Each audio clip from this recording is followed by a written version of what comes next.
Exercise 8 और question number 26।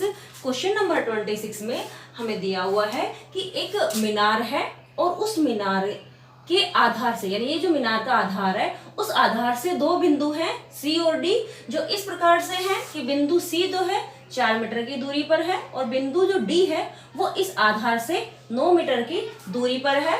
और दिया हुआ है कि बिंदु सी और डी से मीनार के शिखर का जो उन्नयन कोण है वो एक पूरक कोण है। पूरक कोण का मतलब है जब दो कोणों का योग मिलकर के 90 डिग्री हो तो ऐसे दो कोणों को हम पूरक कोण बोलते हैं।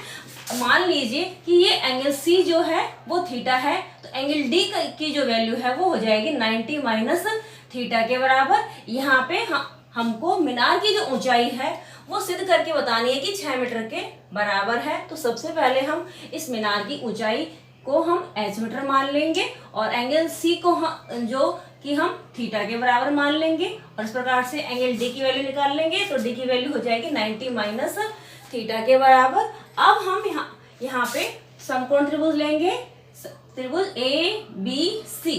तो समकोण त्रिभुज ए बी सी में ए बी बटे में B C is equal to हो जाएगा tan थीटा के बराबर। ए बी हमने h मानी है, बी सी की वैल्यू हमको 4 दे रखी है, is equal to tan theta के बराबर। दोबारा से हम लेंगे त्रिभुज ए बी डी में।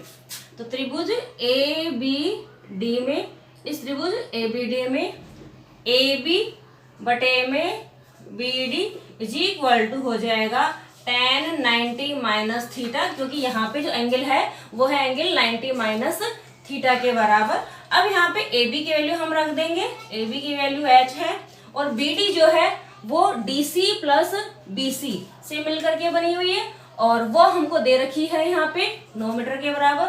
तो यहाँ पे हम 9 रख देंगे इसकी value, is equal to tan 90 minus theta.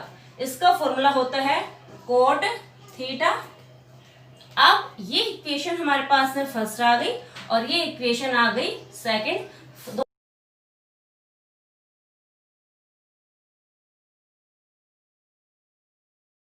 दोनों समीकरणों को हम मल्टीप्लाई कर देंगे। h upon 4 into h upon 9 is equal to tan theta into cot theta. h into h हो जाएगा h square upon 36 is equal to tan theta into cot theta होता है 1 अपॉन tan थीटा के बराबर, cancel हो जाएंगे। इस प्रकार से h स्क्वायर बराबर आ जाएगा 36 और h बराबर आ जाएगा √36 जो कि बराबर हो जाएगा 6 के। और इस प्रकार से हम h की वैल्यू निकाल लेंगे जो कि 6 मीटर के बराबर आ जाएगी और यही हमको सिद्ध कर। क्वेश्चन नंबर 27 में हमको एक मीनार दी रखी है, हमने AC मीनार मान ली है और DE एक मकान दिया हुआ है जिसकी ऊंचाई हमको 12 मीटर के बराबर दे रखी है। अब हमको यहाँ पे क्वेश्चन नंबर 27 में क्या बोल रहा है कि मीनार के शिखर से मकान के शीर्ष का अवनमन कोण 45 डिग्री और 60 डिग्री है, यानी ये मीनार का शीर्ष है और इस शीर्ष से देखा जा रहा है, कहाँ पे देखा जा रहा है, इस मकान के शीर्ष को और इस मकान के आधार को देखा जा रहा है।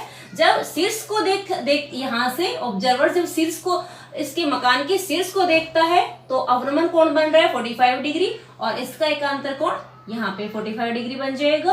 और जब इस मकान के आधार को देखता है तो यहाँ पे अवनमन कोण जो है वो 60 डिग्री बनता है और इस 60 डिग्री का एकांतर कोण यहाँ पे बन जाएगा 60 डिग्री के बराबर।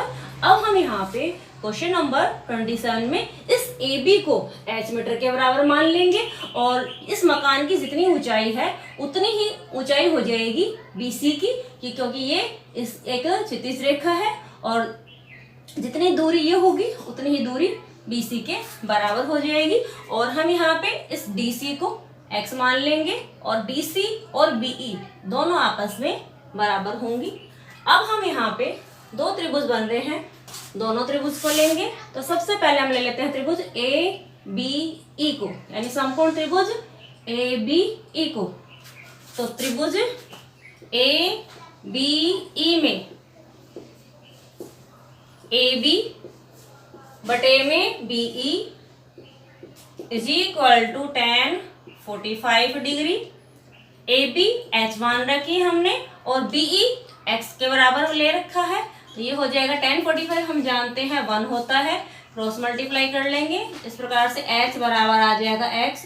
ये हो जाएगी इक्वेशन नंबर फर्स्ट। अब हम सेकंड ट्रायंगल लेंगे समकोण त्रिभुज ACD में, तो हो जाएगा समकोण त्रिभुज ACD में AC बटे में DC is equal to tan 60 degree.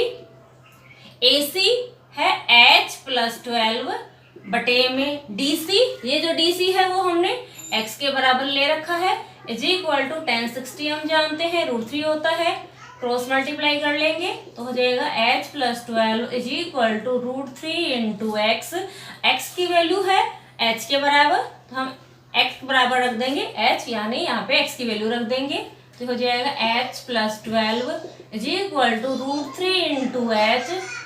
Plus का h है उधर जाएगा तो माइनस का हो जाएगा, 12 is equal to √3h minus h। 12 is equal to h common ले लेंगे तो हो जाएगा √3 माइनस 1। इस प्रकार से h की वैल्यू निकालेंगे तो ये हो जाएगा 12 अपॉन √3 माइनस 1। अब हम यहाँ पे √3 की वैल्यू नहीं रखेंगे, यहाँ पे हम इसको परिमेकरण कर देते हैं, तो h is equal to 12 upon √3 minus 1, इसको ऊपर नीचे मल्टीप्लाई कर देंगे √3 प्लस 1 से। h is equal to 12 into √3 plus 1 upon a minus B into a plus B, तो ये हो जाएगा a का स्क्वायर माइनस b का स्क्वायर। a की वैल्यू है यहाँ पे √3 और b की वैल्यू है 1, इस प्रकार से 12 इंटू √3 प्लस 1 अपॉन √3 का स्क्वायर करेंगे तो 3 माइनस 1, तो ये आ जाएगा 12 इंटू √3 प्लस 1 अपॉन 2, कैंसिल हो जाएगा ये, तो ये आ जाएगा 6। और हमको मीनार की ऊंचाई निकालनी है, तो इस प्रकार से मीनार की ऊंचाई बराबर हो जाएगी AC और वो बराबर है h प्लस 12 के।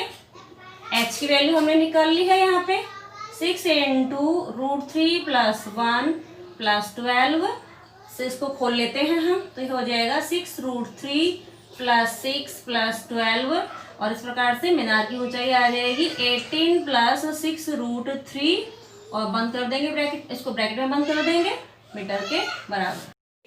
क्वेश्चन नंबर 28 में हमको एक खंबे की ऊंचाई दे रखी है 15 मीटर और सूर्य का उन्नयन कोण 30 डिग्री और 60 डिग्री दिया हुआ है। छाया की लंबाई में अंतर यानी DC की वैल्यू हमको यहाँ पे याद करनी है, यानी सूर्य का उन्नयन कोण जब 30 डिग्री से 60 डिग्री हो जाता है तो छाया की जो लंबाई है उसमें क्या अंतर आएगा ये हमको निकालना है।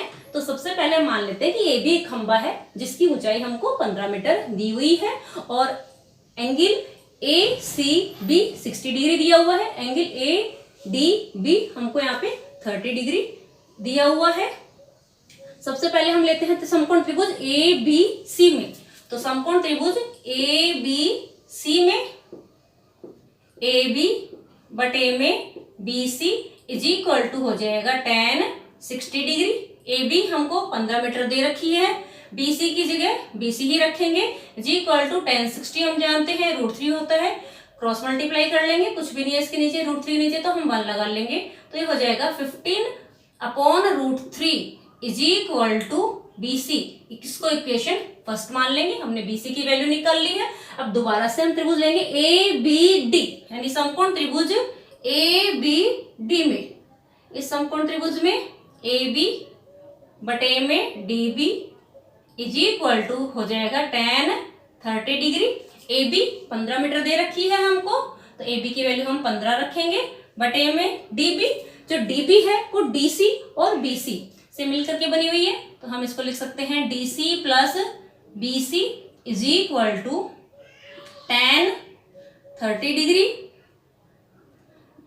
15 upon DC plus BC is equal to tan 30 हम जानते हैं 1 अपॉन √3 होता है, क्रॉस मल्टीप्लाई कर लेते हैं, ये हो जाएगा 15 √3 is equal to DC plus BC, यानी 15 को √3 से मल्टीप्लाई करेंगे और DC प्लस DC को हम 1 से मल्टीप्लाई करेंगे। अब हमारे BC की जो वैल्यू है वो समीकरण 1 से हम रख देंगे, तो 15√3 एज इट इज रहेगा, इज इक्वल टू DC की जगह DC ही रहेगा, प्लस BC की वैल्यू हम यहाँ पे निकाल चुके हैं 15/√3। 15/√3 इधर आएगा तो माइनस का हो जाएगा, तो 15√3 minus 15/√3 is equal to DC। 15/√3 के नीचे कुछ भी नहीं है, हम 1 लगा लेंगे, दोनों को 1 इंटू √3 आपस में मल्टीप्लाई करेंगे तो ये हो जाएगा √3। 15 इंटू √3 को रोज जब √3 से मल्टीप्लाई करेंगे तो हो जाएगा 15 इंटू 3, √3 इंटू √3 3 बन जाएगा, माइनस 1 को 15 से मल्टीप्लाई करेंगे तो ये आ जाएगा 15 इज इक्वल टू DC। दोनों में से 15 कॉमन ले लेते हैं तो यहाँ से बच जाएगा 3, माइनस यहाँ से 15 कॉमन ले चुके हैं तो यहाँ से बचेगा 1, क्योंकि 15 का मतलब हम जानते हैं 15 इंटू 1 होता है, upon √3 is equal to DC। तो ये हो जाएगा 15 into 2 upon √3 is equal to DC, और इस प्रकार से DC की वैल्यू आ जाएगी 30/√3। अब हम इसका परिमेयकरण कर देंगे, अंश और हर को √3 से ऊपर नीचे मल्टीप्लाई कर देंगे तो इस प्रकार से आ जाएगा 30√3/3, √3 इंटू √3 3 बन जाएगा, कैंसिल हो जाएगा ये, तो DC बराबर आ जाएगा tan√3 मीटर के बराबर, जो कि हमको निकालना था, यानी खंबे लास्ट में हम लिखेंगे छाया की लंबाई में अंतर DC बराबर tan√3 मीटर।